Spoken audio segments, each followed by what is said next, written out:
નવસારીના મોલધારા ગામેથી દીપડો પાંજરે પુરાયો, ગ્રામજનોએ રાહતનો શ્વાસ લીધો। નવસારીના મોલધારા ગામે દીપડો પાંજરે પુરાયો છે। દીપડો દેખાતા વન વિભાગને જાણ કરવામાં આવી હતી, જેથી વન વિભાગની ટીમે દીપડાને પકડવા માટે પાંજરા ગોઠવ્યા હતા। દરમિયાન દીપડો આ પાંજરામાં પુરાઈ ગયો છે। વન વિભાગની ટીમે દીપડાનો કબજો મેળવ્યો હતો। મહત્વનું છે કે સુરત જિલ્લા તેમજ દક્ષિણ ગુજરાતના ગામોમાં અવારનવાર દીપડાઓ દેખાતા હોવાના અહેવાલો સામે આવતા હોય છે, ત્યારે વધુ એક દીપડો નવસારી જિલ્લામાંથી પાંજરે પુરાયો છે।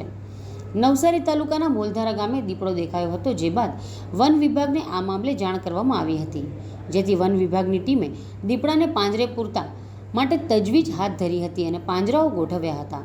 દરમિયાન શિકારની શોધમાં આવેલો દીપડો આ પાંજરામાં પુરાઈ ગયો હતો। દીપડો પાંજરે પુરાઈ જતા ગ્રામજનોએ રાહતનો શ્વાસ લીધો છે, તેમજ દીપડાને જોવા માટે મોટી સંખ્યામાં લોકો ત્યાં ઉમટી પડ્યા હતા। તો બીજી તરફ વન વિભાગની ટીમે ઘટના સ્થળે આવી દીપડાનો કબજો મેળવ્યો હતો।